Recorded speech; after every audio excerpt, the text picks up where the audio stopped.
Às vezes, os espíritos se manifestam espontaneamente por pancadas e ruídos.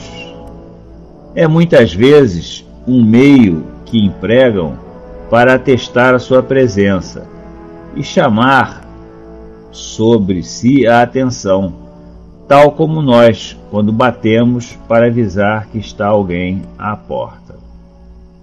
Quer dizer, então os espíritos podem se manifestar espontaneamente, não apenas através da evocação, quando eles são chamados, né? Eles são invocados para virem se apresentar.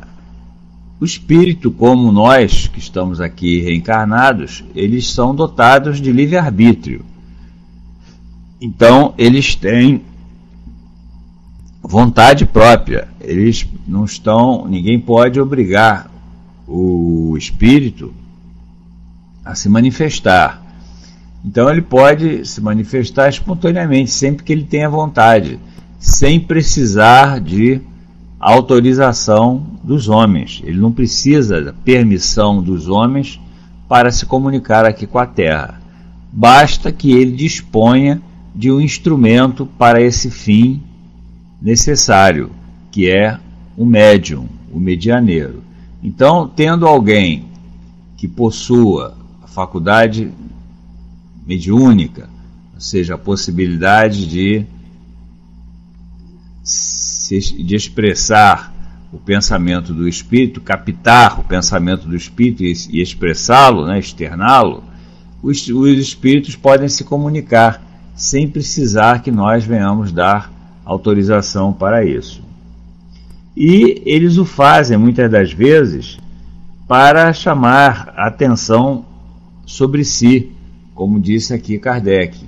E esse foi uma circunstância muito comum na época do surgimento da doutrina, quando foi através de ruídos, através de pancadas, através dos movimentos de mesa, que os espíritos se apresentaram aos homens, naquilo que Conan Doyle chamou de invasão organizada dos espíritos. Quer dizer, os espíritos como que invadiram a Terra para se apresentar aos homens, para dizer, olha, nós estamos aqui. Quem está produzindo esses ruídos, essas batidas, fazendo com que as mesas girem, somos nós, os espíritos, os homens que viveram na Terra e que agora estamos no mundo espiritual e que continuamos vivos, continuamos aqui entre vocês. Então foi uma maneira dos espíritos se apresentarem aqui à Terra, se fazerem presentes. E por isso o plano espiritual permitiu que essas manifestações ocorressem, né? Embora elas no início não tenham sido levadas a sério. Muitas vezes eram reuniões por puro divertimento, de brincadeira. Se realizavam inclusive festas, saraus, em que o ponto culminante da festa, a atração principal da festa, era a movimentação da mesa, eram as batidas, ou seja, era a manifestação dos espíritos. Aquilo era visto como algo, como uma brincadeira apenas, né? Como algo divertido. Até que o professor Rivaio, então, né, ele ainda não tinha assumido o codinome de Allan Kardec, ele percebeu que por trás daquelas manifestações poderia haver algo sério. Aquelas manifestações poderiam estar sendo produzidas para trazer alguma coisa importante, séria para a humanidade. E aí ele começou a pesquisar, começou a experimentar, usando os critérios científicos, né, o método que todas as ciências se utilizam, e começou então a obter as informações, as mensagens, as manifestações dos espíritos, e viu que aquilo ali ia se tornando um corpo doutrinário. Era algo que tinha princípio, meio e fim. Viu que estava se formando ali algo organizado, né? Não eram declarações, manifestações avulsas, sem nenhum sentido. Ele percebeu que havia algo mais profundo ali. E aí a história todos conhecemos, né? Da elaboração da primeira obra, a obra basilar, que foi o Livro dos Espíritos. Mas ele continua aqui dizendo: alguns não se limitam a ruídos moderados, mas produzem bulhas imitando louças que se quebram, caindo portas que se abrem e fecham com estrondo, móveis lançados ao chão, e alguns chegam mesmo a causar uma perturbação real e verdadeiros estragos. Quer dizer, então, essas são manifestações de efeitos físicos, que foram as primeiras manifestações que se operaram nessa nova fase. Porque, na verdade, desde que existe o homem, né, desde que foi criado o espírito, que as manifestações entre os dois planos elas ocorrem.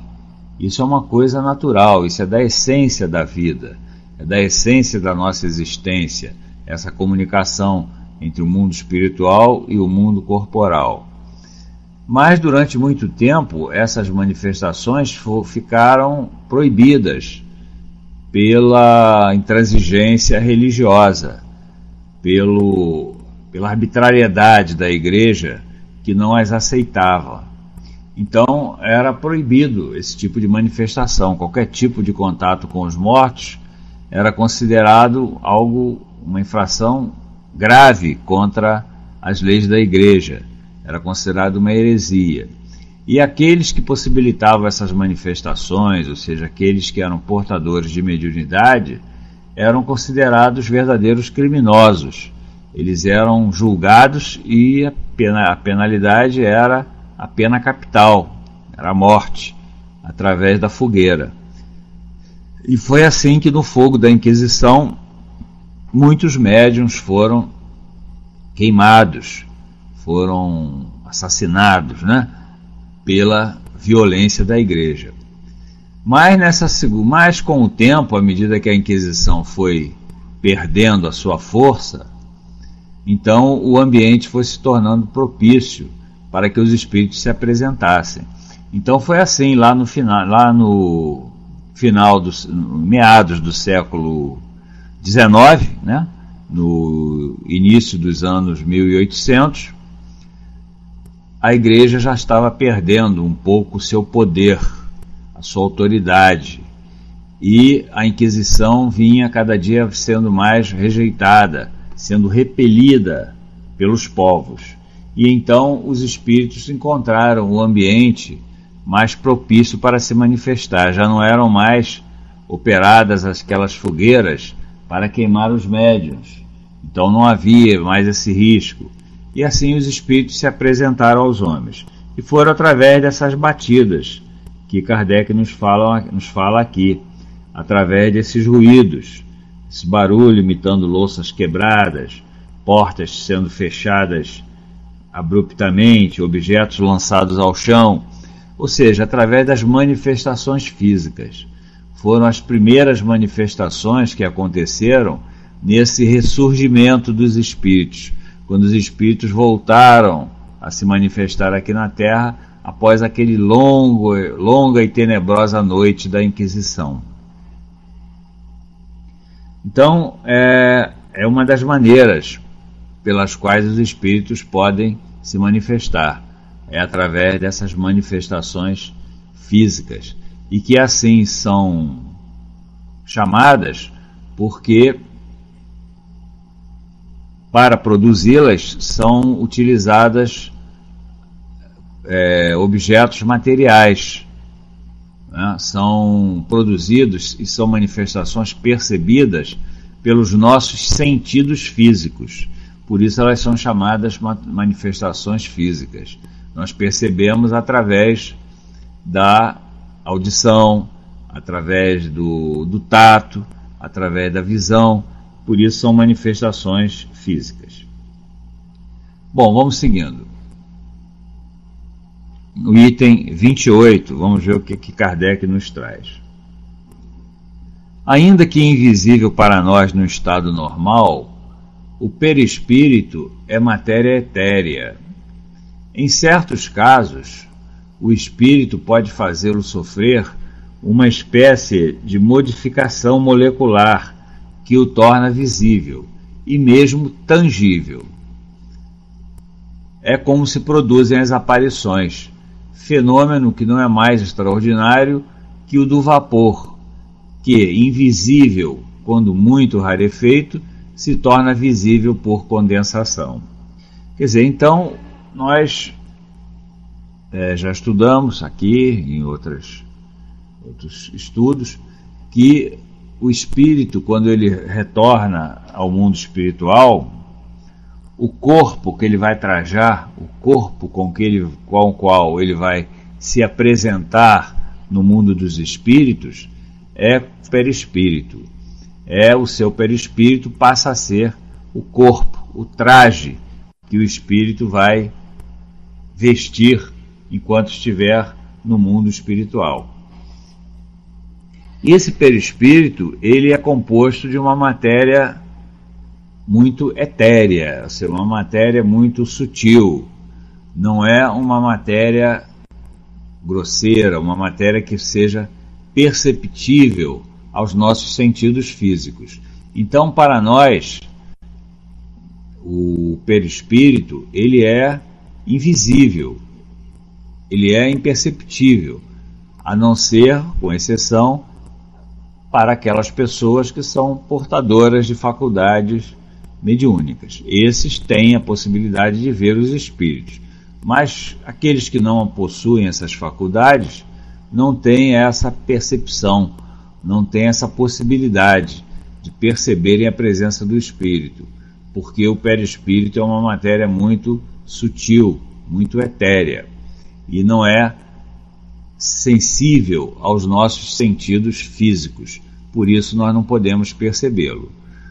No entanto, o espírito, dependendo da sua evolução, ele pode ter uma capacidade maior ou menor, ele pode fazer com que esse perispírito passe por uma modificação molecular, ou seja, ele muda a constituição do perispírito, fazendo com que ele se torne visível, perceptível aos nossos sentidos físicos, ou seja, ele adensa, ele torna o perispírito algo não tão etéreo, não tão sutil, ele torna algo mais denso, mais grosseiro, a ponto de ser percebido pelos nossos sentidos físicos.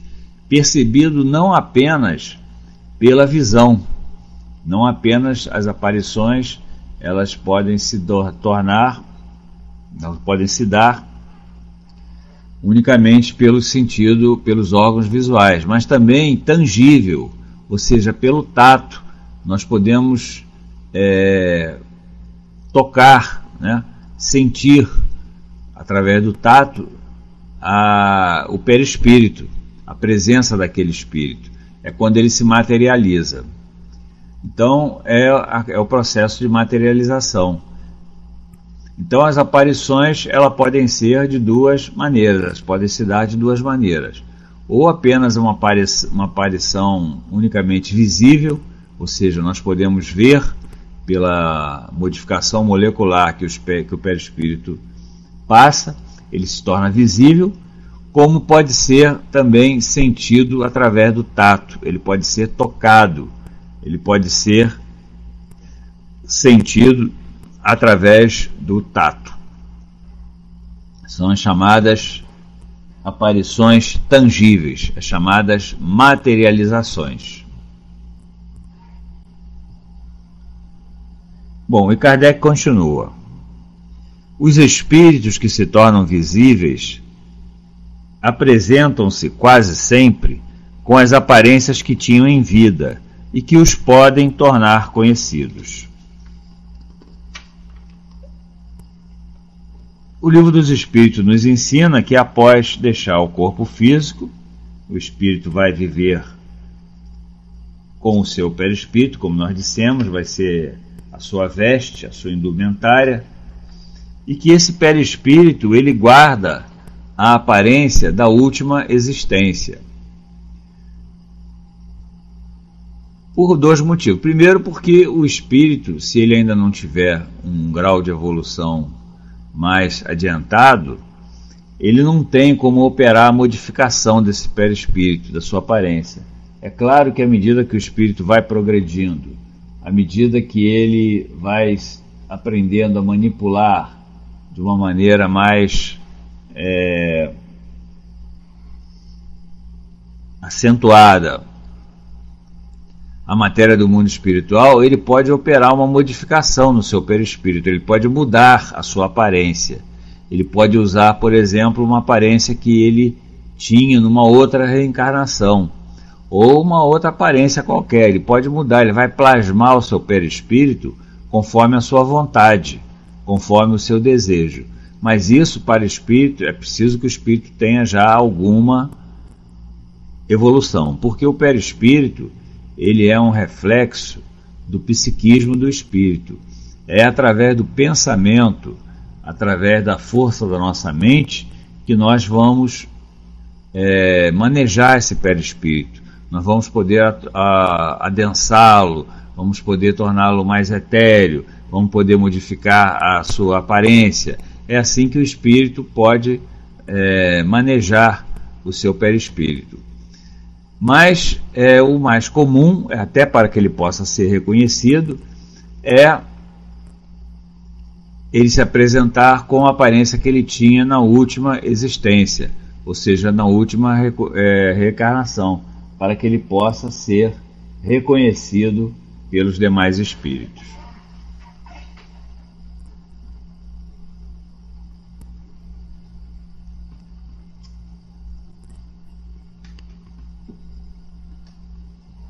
Bom, vamos seguindo então. Até aqui está tudo ok, gente? Alguém gostaria de dizer alguma coisa, falar algo que não tenha ficado bem claro? Ou também, eventualmente, corrigir alguma coisa aí que não esteja muito de acordo, né? Sim, Leila, exatamente. Os agêneres são espíritos materializados. Espíritos materializados. Eles adensam seu perispírito, adquirem determinadas propriedades da nossa matéria aqui terrena e se apresentam com esse nome, né, que Kardec deu esse nome, os agêneres. São exatamente esses espíritos materializados, ok? Muito bem, vamos seguindo então no item 29. A vidência permanente e geral de espíritos é muito rara. Porém, as aparições isoladas são assaz frequentes, sobretudo em ocasiões de morte. O espírito, quando deixa o corpo, parece ter pressa de ir ver seus parentes e amigos, como para adverti-los de já não estar na terra e dizer-lhes que ainda vive. Então, Kardec aqui está explicando que a mediunidade de evidência, ela geralmente não se apresenta de forma permanente e geral, né? Ou seja, o médium vidente, ele não está o tempo todo, 24 horas do dia, vendo espíritos, até porque isso aí seria algo muito complicado, né, para o médium conviver com essa visão permanente dos espíritos. Mas essas aparições, né, essas visões, melhor dizendo, elas são muito comuns nas ocasiões da morte, no momento da morte. É muito comum, talvez aqui alguém já tenha passado por essa experiência ou tido essa informação, no momento da morte, aquela pessoa que está ali prestes a desencarnar, aquele espírito, né, o espírito desencarnar e a pessoa morrer, é comum essas pessoas naquele momento de agonia terem visões de parentes, de amigos. Eles começam a se referir a parentes já desencarnados, a amigos que já deixaram a vida física e que são vistos por eles. E aí aqueles materialistas, né, mecanicistas, eles acham que a pessoa está delirando, né?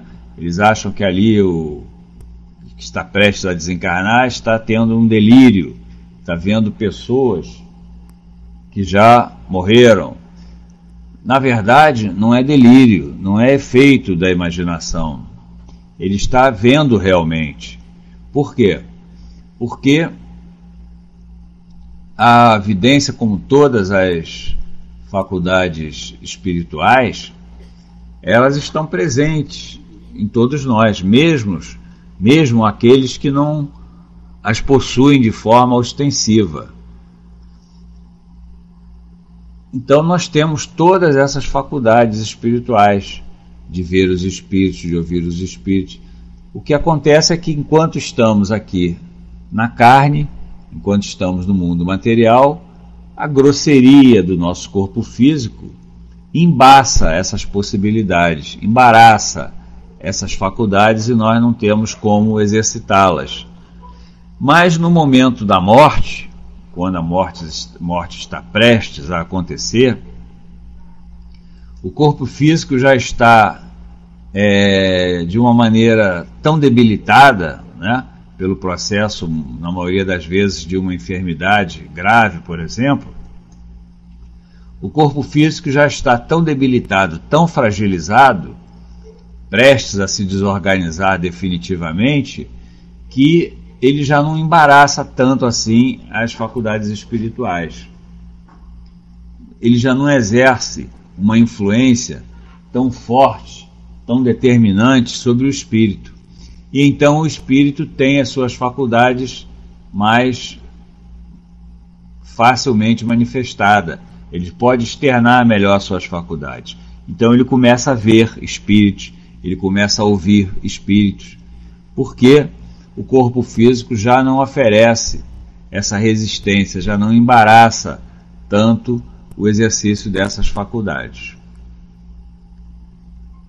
E Kardec aqui continua então: se passarmos em revista as nossas reminiscências, veremos quantos fatos autênticos dessa ordem, sem que os percebêssemos convenientemente, se deram conosco, não só de noite, durante o sono, senão também de dia, e em completo estado de vigília. Outrora consideravam tais fatos como sobrenaturais e maravilhosos, e os atribuíam à magia e à feitiçaria. Hoje, os incrédulos os classificam como um produto da imaginação. Desde que, porém, a ciência espírita nos forneceu meios de explicá-los, ficou-se sabendo como eles se produzem e que pertencem à classe dos fenômenos naturais. Então, é muito comum nós termos em determinados momentos. Pois é, Leila, foi uma visão que ele teve, né?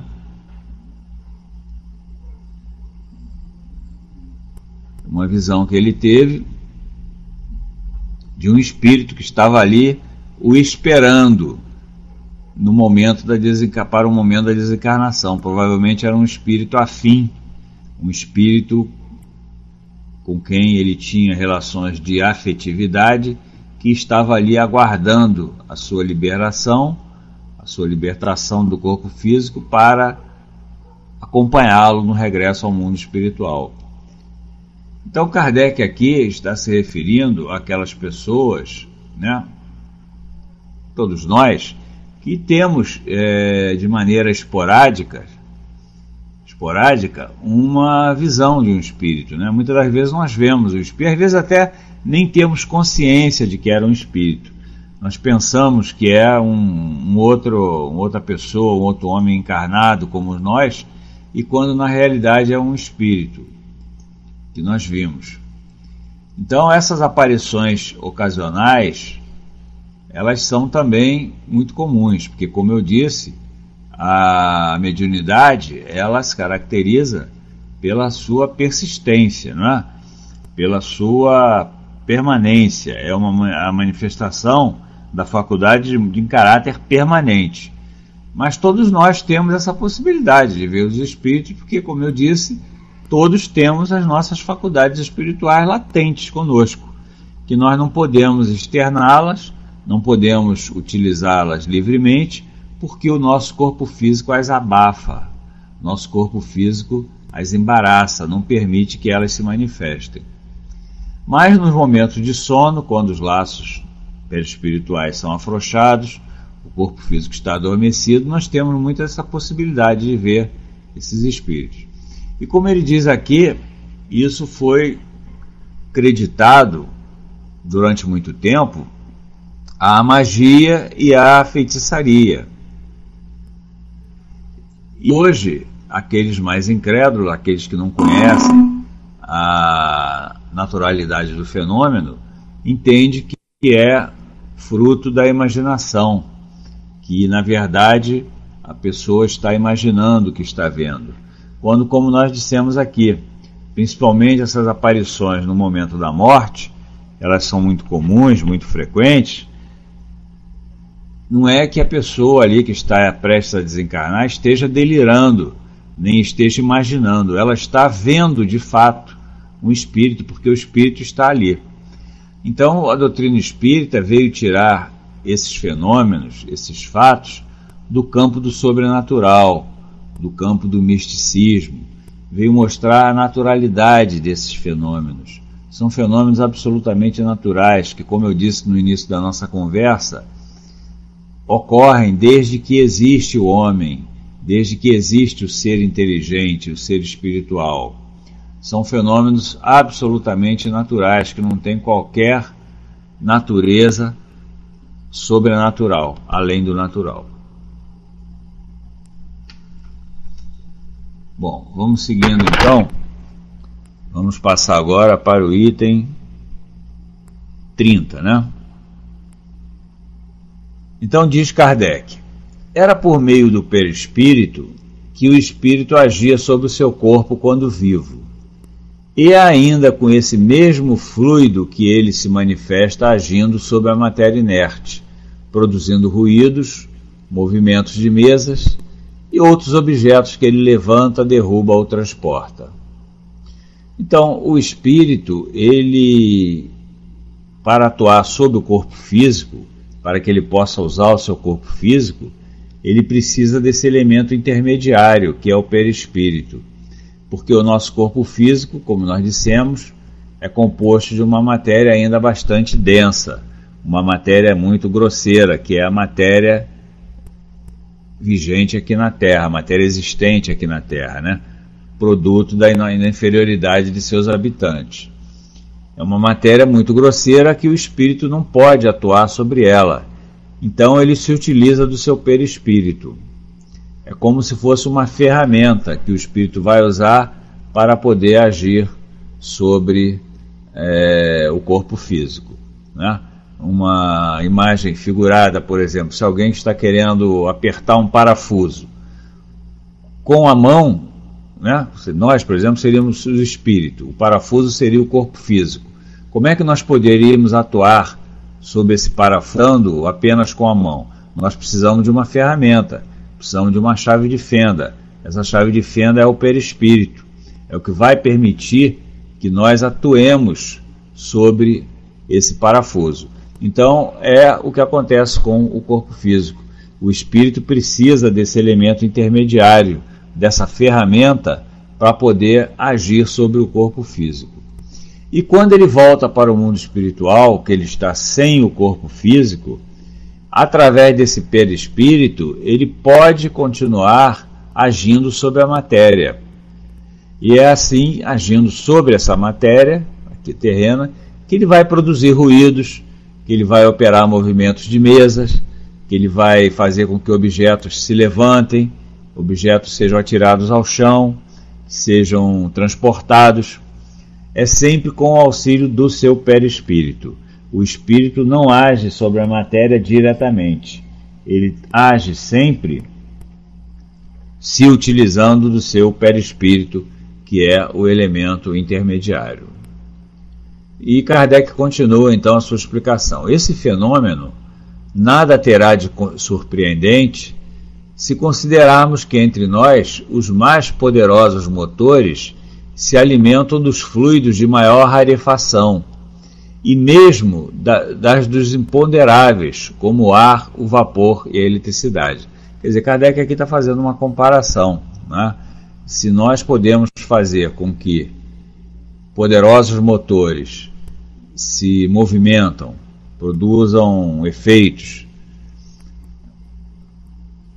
utilizando-se de gases, utilizando-se do ar, do vapor ou da eletricidade, como diz aqui Kardec, é uma analogia, é uma imagem figurada de como o espírito utiliza o seu perispírito. Quer dizer, não há nada de surpreendente, né? Nós temos aqui na nossa vida material, na nossa vida terrena, um exemplo de como os fluidos agem sobre a matéria, fazendo com que elas se movimentam, né? Por exemplo, o trem a vapor, né? O trem elétrico, eles são movidos através de um fluido, de uma energia. Então, a ação do espírito sobre a matéria, do mesmo modo, ela se dá através de um elemento intermediário que é o perispírito. Ele continua igualmente por meio do perispírito, que o espírito faz os médiuns escreverem, falarem e desenharem.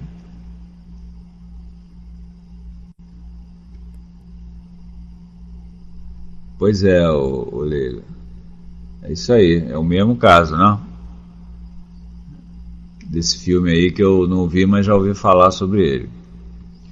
Então vamos voltar aqui ao texto. Ele diz: é igualmente por meio do perispírito que o espírito faz os médiuns escreverem, falarem ou desenharem. Quer dizer, para o espírito agir sobre o corpo do médium, ele precisa também de utilizar o seu perispírito, do mesmo modo que ele utilizava o seu perispírito para agir sobre o seu corpo. Então, para ele fazer o médium escrever, fazer o médium falar, fazer o médium desenhar, como diz aí Kardec no texto, ele utiliza o seu perispírito. Há como que uma comunhão do perispírito do espírito manifestante com o perispírito do médium. Eles como se agregam e o espírito então passa a agir sobre o corpo do médium. Não possuindo corpo tangível para atuar ostensivamente, quando ele se quer manifestar, o espírito serve do corpo do médium, de cujos órgãos se apossa, fazendo-os agir como se fossem seus, por um eflúvio com que ele os envolve e penetra. Quer dizer, aquilo que nós dissemos, né? O espírito, ele como que se apossa do corpo do médium, né? Esse apossamento aí é que não existe outra palavra, não é que ele vai tomar posse do corpo do médium. Ele vai, como eu disse, há uma união perispírito, ele vai agregar o seu perispírito ao perispírito do médium, formar como se fosse um perispírito apenas, né? A junção dos dois perispíritos, e vão fazer com que o corpo do médium, então, que é acionado pelo seu perispírito, possa, então, expressar a vontade do espírito. Quer dizer, o espírito... exatamente, Leila. A união é toda ela psíquica, mental, né? Feita através da junção dos perispíritos. Perispírito do espírito comunicante com o perispírito do médium. Passa a agir sobre o corpo físico do médium. E aí, então, o médium pode se comunicar através da escrita, através da palavra, através do desenho, através das músicas, através da pintura, enfim, todos os tipos de mediunidade. A base da mediunidade, então, é sempre o perispírito. Os fenômenos mediúnicos, eles são produzidos pelo perispírito do espírito comunicante e pelo perispírito do médium, um agindo sobre o outro e os dois agindo sobre o corpo físico.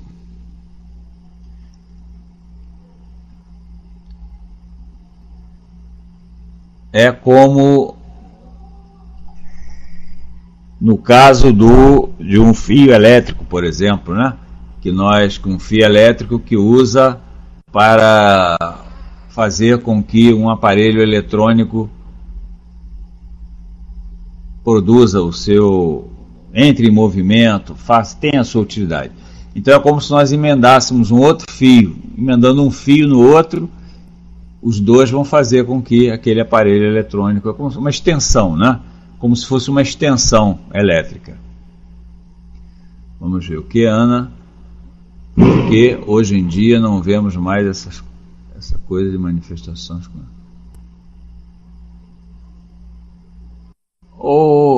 Ana, ainda acontece sim. Ainda hoje, naquela época, os fenômenos eram mais frequentes, porque, como eu disse no início da nossa conversa, os espíritos estavam se apresentando. Era para chamar a atenção dos homens, para se mostrarem. Então os fenômenos eram mais ostensivos, eram mais frequentes. Hoje já o espiritismo está numa outra fase, não está mais na fase da apresentação. Ele hoje está na fase do conhecimento, na fase do estudo. Mas ainda existem manifestações de efeitos físicos. O ectoplasma, principalmente, é utilizado nas reuniões de tratamento de saúde, né, que os centros deles realizam. É utilizado o ectoplasma. Os médiuns doam energias, fluidos, os espíritos operam, manipulam essas energias e formam um ectoplasma que vai levar à cura de muitas enfermidades das pessoas que estão ali se tratando. Ainda existe, ainda acontece, só que hoje com menos intensidade, porque naquela época, como eu disse, os espíritos estavam chamando a atenção para si, eles estavam se apresentando, então a coisa acontecia de uma maneira mais vulgar, né? Mais comum, e hoje já não tanto, hoje já passou dessa fase.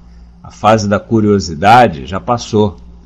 Kardec fala isso no Livro dos Espíritos, que a fase da curiosidade já foi vencida. Hoje nós estamos na fase do conhecimento. Então, essas manifestações de efeitos físicos ainda acontecem, só que agora com um fim, um propósito mais sério, um propósito mais útil, de operar a cura, o tratamento de saúde, nas reuniões de desobsessão, o tratamento espiritual dos espíritos que são levados ali para serem tratados, também tem produção de ectoplasma. Hoje é utilizado com outro objetivo, com outra finalidade que não a de chamar a atenção. Ok? Bem, gente, estamos já no nosso limite, né? O próximo item é um item um pouco extenso, não vai dar para a gente penetrar, que é o item 31. Vamos deixar para a próxima quarta-feira. Pois é, Leila, a fase da curiosidade. Kardec, no Livro dos Espíritos, ele fala que o espiritismo passaria por 3 fases. A primeira, a fase da curiosidade, que foi aquela fase dos fenômenos, das mesas girantes, dos ruídos, das pancadas, em que os espíritos se apresentavam. Que essa fase já estava, naquela época, vencida, já tinha sido superada. Então viria a segunda fase, que é a fase do conhecimento, onde os princípios espíritas, os conceitos, começariam a ser estudados com maior profundidade, começariam a ser absorvidos. E viria depois a terceira fase, que é inevitável, que é a fase da aplicação, quando todos esses princípios, todos esses conhecimentos, tudo isso que nós estamos estudando aqui, fará parte da nossa vida, do nosso dia a dia. Serão transformados em atitudes, serão transformados em ação. Ou seja, é o processo de regeneração da humanidade. Ok? Eles, lá na Europa, né, na Inglaterra, eles são mais, uma corrente mais assim espiritualista. Eles não filosofia espírita. Eles aceitam a manifestação dos espíritos, eles aceitam a produção de fenômeno mediúnico, mas não estudam a filosofia espírita, os conceitos espíritas. Isso eles talvez nem conheçam. É um espiritismo mais experimental, vamos dizer assim, né? Eles não têm essa visão filosófica que nós temos da doutrina. Com eles a coisa é mais pragmática, é mais da aplicação. Existe até paranormalidade. Existe até na justiça de alguns países, não sei se na Inglaterra, mas na Alemanha com certeza, existem médiuns que trabalham para as organizações policiais buscando desvendar crimes que são difíceis de serem desvendados pela ação humana. Então, esses médiuns, eles procuram, através do contato com o mundo espiritual, ter nos Estados Unidos também, né? Pois é. São médiuns que são funcionários do Estado. Eles, até onde eu sei, eles são contratados com esse objetivo. Mas isso foge um pouco do espiritismo, porque o espiritismo tem um outro propósito muito maior. Não é ficar desvendando o crime. O propósito da doutrina é a transformação do homem. Exato, na televisão tem um seriado sobre isso. Eu já ouvi falar, nunca vi não, mas eu tenho uma amiga que acompanha sempre, porque eu não sou muito chegado à televisão. Nunca vi esse seriado não, mas eu já ouvi falar que tem sim. Então, a proposta do espiritismo vai muito além disso aí, muito além das questões terrenas, de estar resolvendo esse ou aquele problema do homem. A proposta do espiritismo é a transformação moral do homem, é estabelecer uma doutrina filosófica, uma doutrina moral que vai fazer com que o homem se melhore, melhorando a humanidade. Mas isso aí não é a visão que eles têm. A visão que eles têm da manifestação mediúnica é outra. Que é melhor dizendo, lá no caso não é nem espiritismo. Nós não podemos considerar isso espiritismo. Isso não é espiritismo. Isso é mediunismo. É a prática da mediunidade. Ok? Bom, gente, vamos ver agora quem é que vai fazer o nosso encerramento, a nossa prece de encerramento. Alguém vai fazer, Elisa? Ou eu mesmo? Elô? Beleza. Então, gente, muito obrigado aí pela companhia. Até uma próxima oportunidade, se Deus quiser. Sérgio, muito obrigada, viu, meu amigo? É bom, né, a gente ter esses esclarecimentos, né? Eu estava observando, lembrando de uma colocação que também foi parecida, a da Ana, lá no centro, e uma das pessoas estava explicando, né? Naquele tempo nós tínhamos uma visão tão distante do que é espírito, né? Materialistas que éramos, a visão era que espírito ficava no céu, no inferno, lá no purgatório, bem distante, né? Então tiveram essas manifestações que nós nos conscientizássemos que eles estavam ali próximo, ao nosso redor, né? Então, a partir do momento em que nós tivemos essa confirmação, essa consciência, hoje em dia, agora, o que nos resta, já temos a consciência que somos espíritos, que eles estão, né, à nossa volta, a nos amparar, a nos envolver, a nos intuir, né, e até se sintonizar conosco através do que sentimos, do que pensamos. Então a gente observa que agora a gente precisa estudar para saber lidar com isso, porque a gente observa que nós somos, né, as portas que alimentamos assim esses irmãos, esses espíritos que ainda estão aqui através do que nós pensamos de certo ou errado. Então, se a gente pensa coisas boas, atrairemos espíritos bons para perto de nós. E assim, se pensamos coisas ruins e sentimos, também atrairemos aqueles que vão se afinizar de acordo com o que sentimos, o que pensamos, como agimos. Então, agora o estudo vem nos cabe esse entendimento, essa mudança de postura, né? Então a gente observa que agora o estudo nos faz entrarmos naquela questão da moralização, daquela transformação, né? Então saímos daquele quadro do acorda, desperta, estamos aqui, existe esse mundo espiritual, não é só essa matéria que está aí, não. Então nós já tivemos esse momento da sacudida, né? Apesar de hoje ainda observarmos que ainda tem necessidade de muitos locais, né, ainda ter essa questão das materializações, né, e desses fenômenos, né? Mas a partir do momento que a gente já tem essa sacudida, a gente agora já parte para outro caminho. É como se a gente fosse passando, como você fala, o planeta não é um planeta escola, a gente vai passando de série e o aprendizado vai sendo outro, né? Então, Sérgio, obrigada, viu, meu amigo? Vamos aproveitar então esse momento, agradecermos assim a espiritualidade amiga, Jesus, o nosso amado Pai, por essa oportunidade sempre, Pai, de compreendermos um pouco essa doutrina que vai fazendo com que cada um de nós assim possa ir se esclarecendo mais, para que assim possamos, Pai amado, juntos, através dessas trocas de conhecimento, nos esclarecermos sobre essa nossa oportunidade reencarnatória, sobre essa nossa oportunidade hoje aqui presente. Então que a Tua doce paz possa assim nos envolver, enchendo os nossos corações de alegria, enchendo os nossos corações de otimismo e vontade, Pai, para que assim, no decorrer do nosso dia a dia, no decorrer desta semana, coloquemos a vontade, o esforço maior, Pai, para que possamos não somente buscarmos o entendimento, mas colocarmos esse entendimento nas nossas mãos, na prática, arregaçando aquelas mangas e fazendo aquele esforço em praticar aonde estivermos, no nosso meio familiar, no nosso trabalho, aonde estivermos assim, nos colocarmos no momento, Pai, que nós possamos ser verdadeiros cristãos. Que essa doutrina consoladora que tanto nos ampara, Pai, possa também envolver aqueles amigos que estão necessitados desse momento, Pai, de uma prece, de um amor, que ela possa chegar a todos eles. Envolva, Pai querido, os nossos amigos encarnados e os nossos amigos desencarnados, que se encontram aflitos e desesperançados.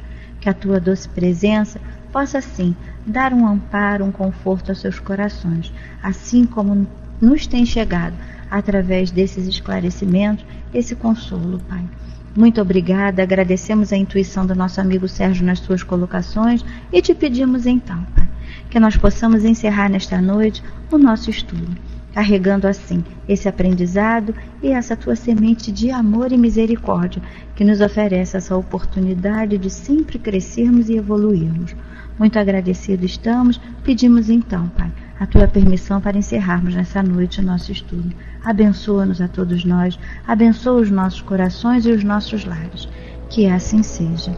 Graças a Deus.